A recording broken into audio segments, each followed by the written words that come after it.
Hey, I'm John Tabler. Welcome back. In this video, I'm going to show you how to make sauerkraut, and it's an excellent way to get probiotics into your diet. You want to get probiotics into your diet because not only does it unlock the nutrients in whatever it is that you made it from, but it also boosts your immune system and purifies your body. And so I'm going to show you that in some studies coming up, but right now I'm going to show you how to make sauerkraut. I need some more, so I'm actually going to make some for myself. And so I'm just going to walk through it how I do it. It's a really simple process. You want to have a container. I use a gallon glass jar. I want to do my fermenting in glass because it can actually leach the metals off of a metal container, or if it's in plastic, you know, there are chemicals that plastic's made from, and it's a very purifying substance. And so the best thing to use really is glass. So I use a gallon glass jar. Now you cannot have any chlorine or any toxins in the water or anything like that. Really, the best water to use is spring water or purified water. And what I do before I start, I wash it out. I wash the glass jar out normally, but then I always give it a rinse with the good water right before. I just do that to be extra safe that there's nothing in there. If it has chlorine in there, it is not going to work. It will basically wipe out or kill any fermentation from taking place. Now, I didn't even clean these cabbage heads yet. I'm going to. Just take off the outer edge of anything that's a little funky, that doesn't look good. You just take it off, throw it away. That looks pretty good. It's going to take about 3 heads of cabbage to fill that jar.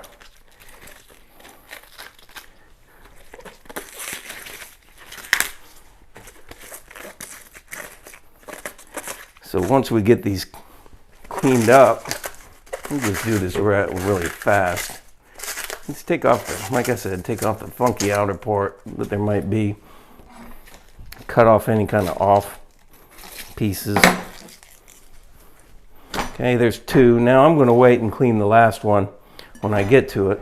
Now I have my jar I'm going to set aside. Now what I'm going to do is, the cabbage has a core down the middle, so you don't really want to include the core. You can see right there, I'm just going to cut around that.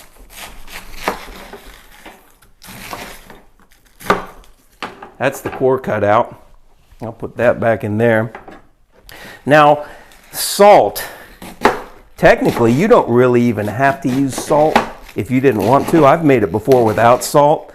What the salt is used for really is to make sure that the bacteria does not,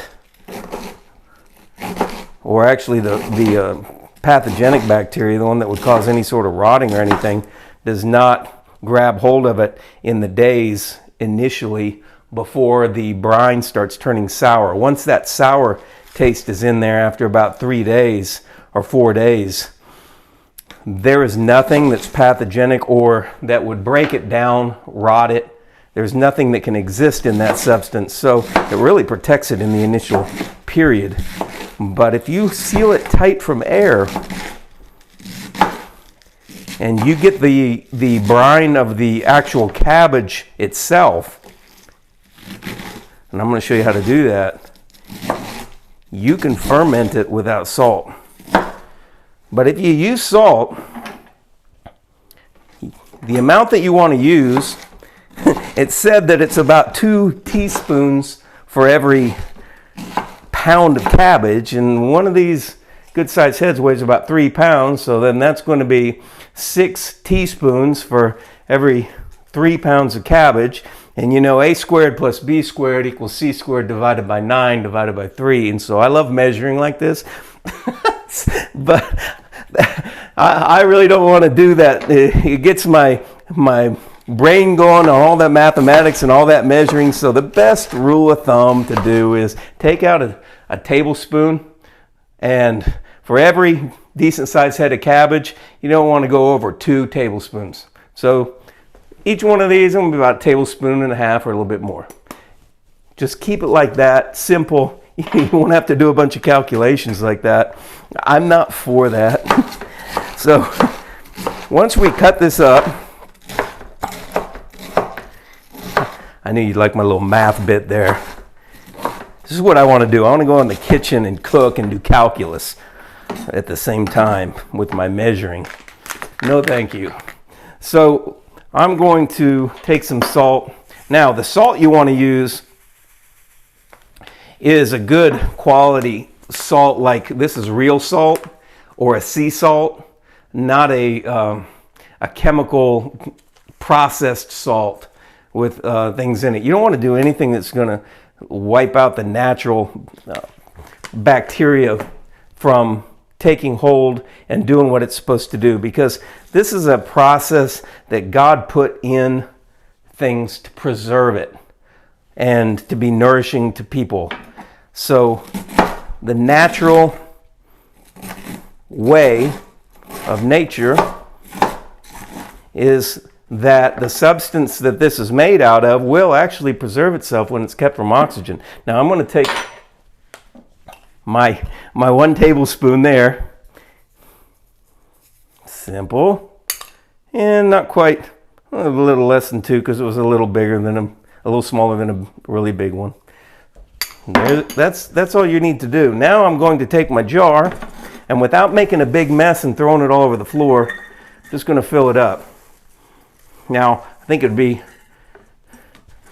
a good thing to have a funnel for this, but either way, it's not that hard. Now I actually got a new tool. Before I would just use a spoon, but I got this handy dandy cabbage billy club, or you can call it a cabbage pounder. I like to say billy club. I'm actually gonna take this off the cutting board. And if you can hit that cabbage and break it up and release some of the juices, that's what's important. The reason why you want to release some of the juices is because the magical fermentation process comes from the juices from the cabbage. It doesn't come from putting it in, filling it up with water, and putting salt in there and salt water. I did that, and I want to show you what will happen if you do that.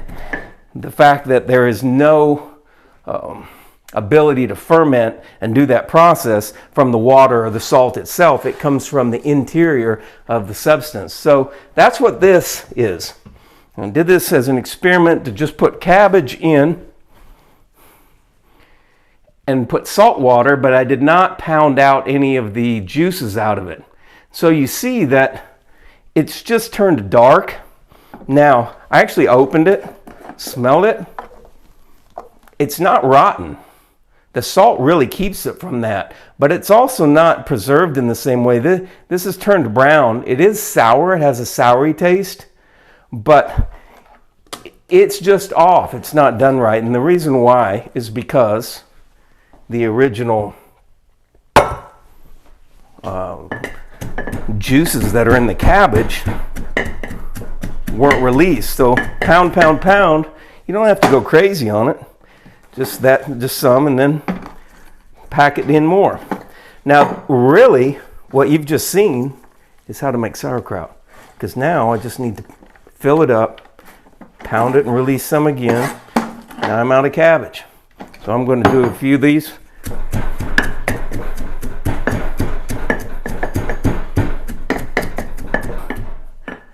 And so when you actually ferment cabbage, it will actually stay green. It will not turn brown like the one back there. But you pound it, you're releasing some of the juices, and then you need to do another head of cabbage. Fill that jar up.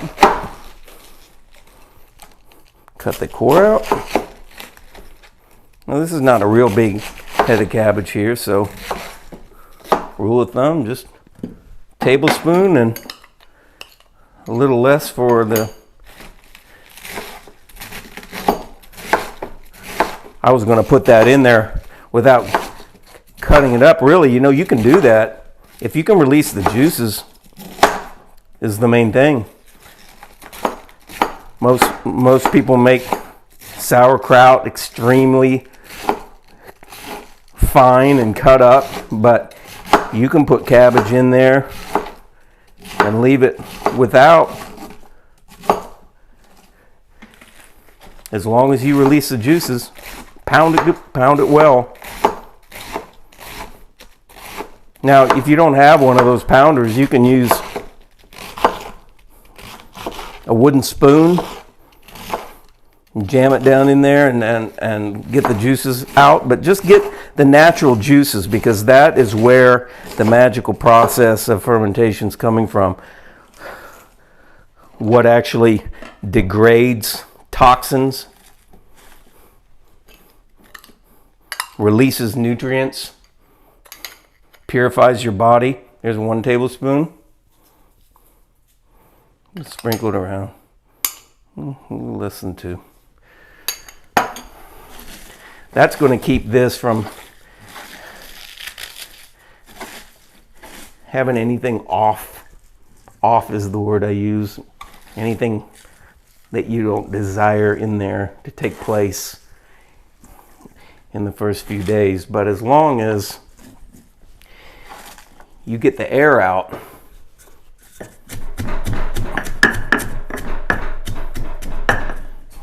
let's see if that makes as much noise there. You know, the smaller end actually will take care of that a little bit better.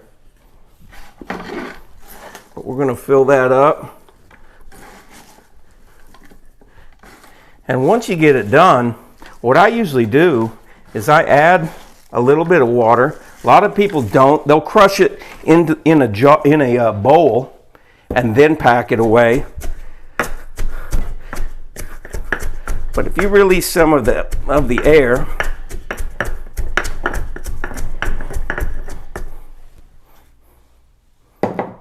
I mean, release the air from in there by packing it down. As long as it doesn't have any oxygen, it's going to ferment beautifully and make the best sauerkraut ever. That's the key. The key is release some juices, or it'll end up like that. You don't want that. You definitely don't want that. So release juices and pack it down so there's no oxygen. Then what you do is you keep the top under the brine. We're going to get to that. But it's a pretty fast process. Now, you can do this with a blender, and you can blend it very quickly.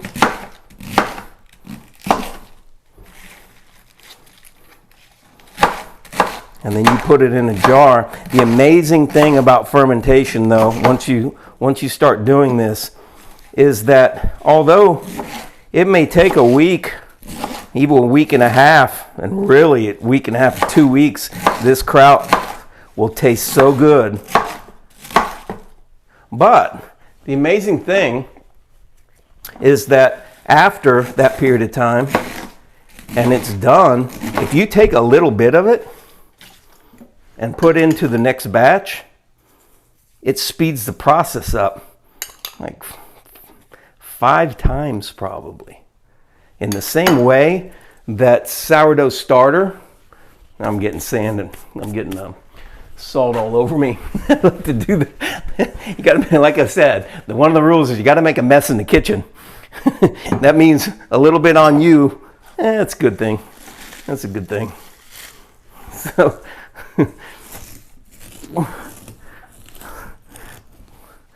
we want to pack that down.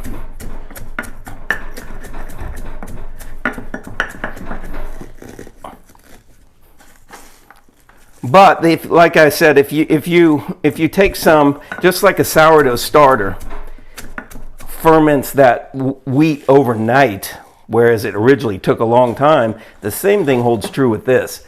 It's really pretty amazing that you can add a little completed sauerkraut to the next batch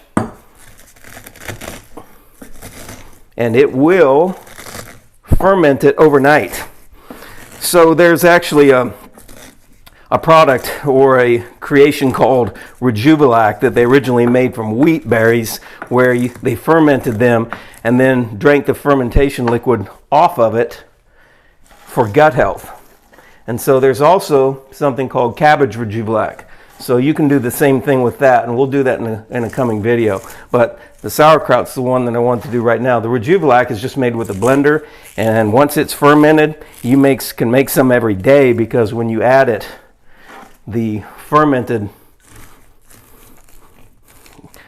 liquid to the next batch, it will ferment it overnight, and you'll have some to drink every morning.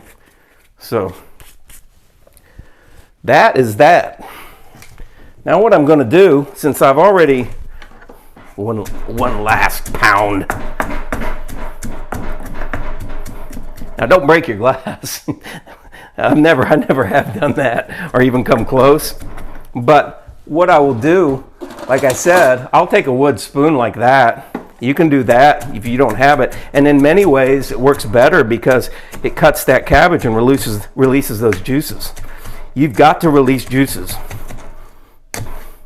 That's what's going to start the ferment. But it's okay that if you have that pressed down and you've released juices, you have it pressed down so you don't have a bunch of exposed air in there. Then you can take water, spring water, and put it in and put it up closer to the top. Now you don't want to get it really, really close to the top, because once that starts fermenting, those bubbles will shoot some of it up through the valve, which I'm going to show you in a second. So I always put it in a bowl or something like that.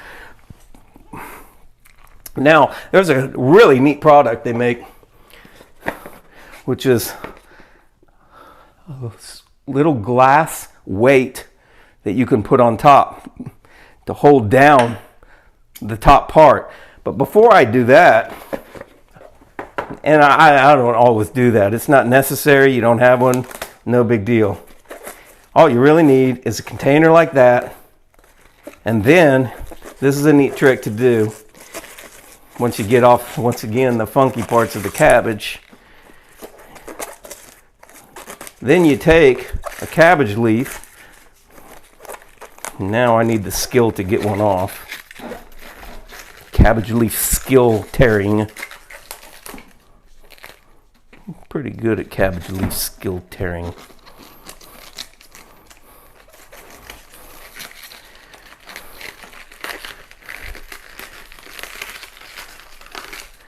Well, I think it's okay. I'm okay at it. Okay, so what we do is we take these leaves and lay them on the top once you have them.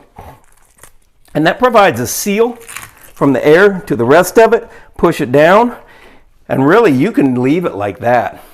But what I do is you can set that on top. It's a help. You want to keep it under the liquid, or as close as under it as possible. And I didn't put much water in. Once again, you don't want to get a bunch of water in there in a ratio over the cabbage and the brine. But if you pound it with a spoon or with the pounder, it's going to be fine. Then what I actually use, and like I said, you can leave it just like that. But what I do is I put a lid on with a valve, which you can buy these online. And the secret to fermentation is that no oxygen can get to it. And if that happens, the magical process will start, and it will start bubbling. In about a day and a half to 2 days, it'll start magically just bubbling like it's on a stove. It's like, it's not rotting. It's doing the exact opposite. It's actually preserving itself. It's creating a substance that will actually preserve it. You could come back in 10 years and that cabbage would still be crunchy. So that's what's going to happen. But to do that, you can't let oxygen get to it. But when the air starts coming from it, you have to let the air escape or you'll blow the bottles up. So I have a one-way valve. And Let's hope I can actually find it. I might have covered it up, or it might have went on the floor. Well, I'll take this one. My actual Oneway valve. That one won't need it anymore. So like I said, I'm always really careful, so I wash everything with clean water. Rather than, I'll wash it with regular chlorine water first. It comes in the faucet, or if you have a purifier on there, it won't do that. But once you have it, I rinse it. Then what we do in one of these valves is we add a little bit of water to it, because it's a one-way water valve. You want to make sure the right amount of water is in there. And you drop this in, put the lid on. Now air can go out but not in. You push it down on the top, and that is ready. So I set that aside. What I'll do is I'll actually take a bowl like this, set in it, and set it aside and wait for the magic to begin. So after about a day and a half, it'll start bubbling. It's done. I made it. So you can let that sit for as long as you want. 70 degrees is perfect. You know, you don't want it to get really hot over 75. What happens is it lets another spectrum of the microorganisms in, and it just changes the taste, but it'll still preserve it. But 70, anywhere from 65 to 73, somewhere in there, I found is the very best and makes the very best tasting. That's why there were always cellars, because cellars were perfect temperature for that. And so I'll take that and set, you can see that green, that will stay like that too. And we'll come back later and see what it looks like. But when you make that, you can put that on hamburgers. You can use that for so many things. The amazing thing is, if you eat say you eat a salad, and you don't, you have a lot of lettuce and everything in there, that salad doesn't have time to actually ferment in your digestive system. It goes through too quickly, because this takes, a week to really get started. It'll be doing it after 3 or 4 days, but I mean, to really get going, it's a week. And so actually what people do is they'll take some of this after it's done, and say you eat a salad, you eat just a little bit of sauerkraut with that salad. It acts as a starter upon the salad that you ate while it's in your digestive system, and actually ferments it while it's still in transit before the time that it would take to pass it. And so that is the way that fermented products actually create an entire different system in your digestive system, because it acts as a starter in the same way that a starter for your sourdough ferments it overnight. This actually does the same thing with things that you eat. And so throughout all cultures, there's always been condiments, which were actually fermented products. And when you eat them with your meal, it turns your digestion into a nutrient releasing and toxin eliminating and purifying of your body substance in your digestive system, and can totally change your health. And so this is really what I wanted to get across. That's why I'm doing these fermented products. Yes, they taste good. Yes, they're good. But it's the way to bring nutrition and health upon your body, and clean your body and detox your body better than any other way that there is. And so hit the like button down below, also the subscribe button. So I know now you're going to make this sauerkraut. It's going to be perfect for you. I'll see you back soon, but I really want to hear your comments, and I appreciate your support. I'll talk to you soon. It seems like I'd have to clean up some mess on the video. One way of doing it is just to sweep it all off the floor and kick it underneath the, no, I'm not going to do that. That's not the best way to do it.